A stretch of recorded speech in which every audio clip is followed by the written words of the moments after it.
Christian faith-based media has always been present, from animation to Nigerian live-action films. But in most cases, they are either okay or mediocre. That has less to do with the source material and more to do with their adaptations. That isn't to say that all works centering on the Bible are boring. Films like The Passion of Christ,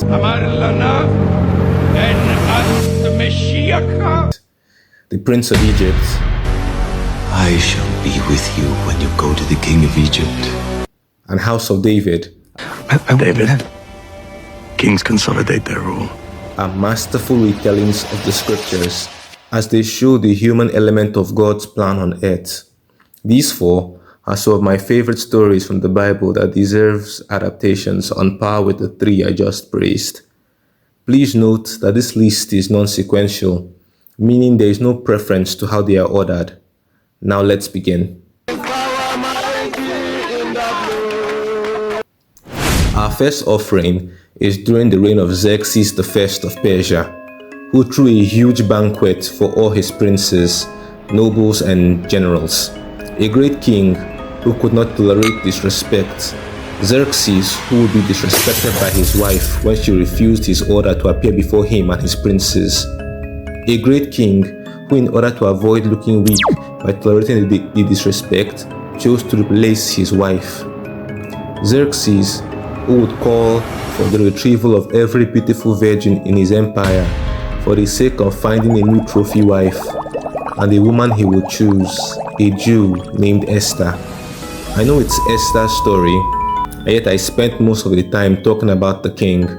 My reasoning is because in my chosen retelling of the story, Xerxes must not be a flat character, because he is just as integral to the story of Esther as her uncle Mordecai and the evil vizier Haman. We must see Xerxes' desire to be seen as a strong and capable leader, while seeing hints of his softer side with those he cares for. The story must be animated in the style of Sinbad, Legend of the Seven Seas, and we must get a consistent focus on Esther and Mordecai's fate as Jews.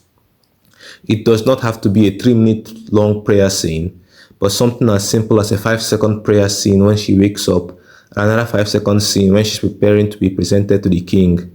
And of course, a montage of the 3-day fast and prayer done by every Jew before Esther decides to risk disrespecting proud King Xerxes for the sake of her and her people. The whole thing can be covered in an animated film just under 2 hours.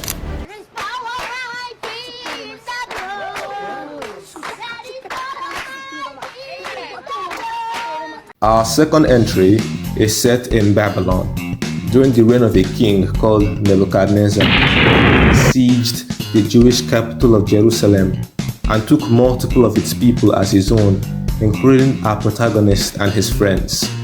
This is the story of Daniel. The king sought to assimilate all the high-born boys he kidnapped into his people's culture, and our hero and his supporting cast stood against it, while still being well-pampered prisoners who were forced to work for the king, alongside sorcerers, astrologers, and wise men. So my adaptation must focus on that.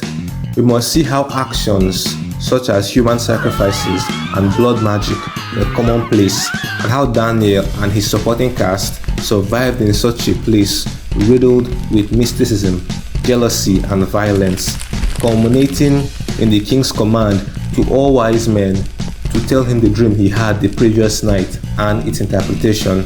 My dreams are not like yours. Mine come true. For a beautiful rendition of that exact scene, check out the animated short The Book of Daniel, King Nebuchadnezzar's Nightmare, by the channel What Had Happened Was, right here on YouTube. And if you're able to support them, please do. Note, this is not a sponsored post, and I have no affiliation to the channel What Had Happened Was, nor to their works. Our Father, who art in heaven, hallowed be thy name. Thy kingdom come, thy will be done. That was an excerpt of the Lord's Prayer given by Jesus Christ to his disciples And our third subject once hated everything that had to do with the name Jesus. His name was Paul, and he had a holy mission: the complete and total eradication of everyone calling themselves a Christian.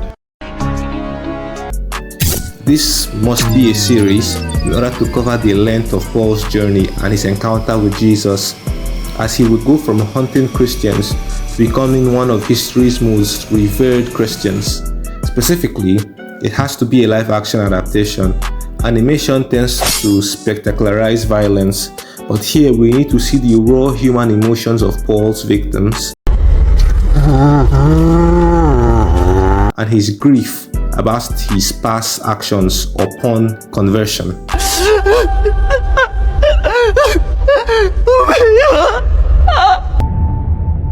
In all of the days I've lived, nothing good has ever happened to me.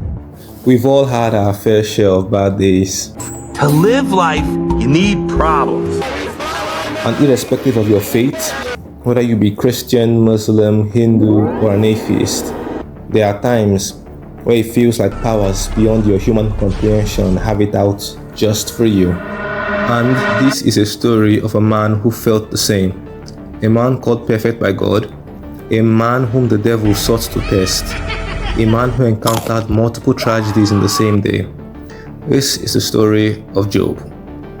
Job's story is a somber one of faith, loss, endurance, and restoration, packed with witty dialogue and an inner strength that is rarely seen.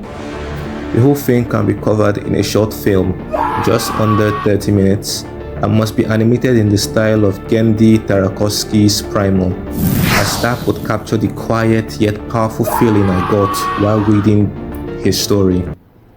Throughout human history, we've seen great men like Cyrus of Persia and Alexander of Macedon hold fast to their faith while carving out their own paths and destiny.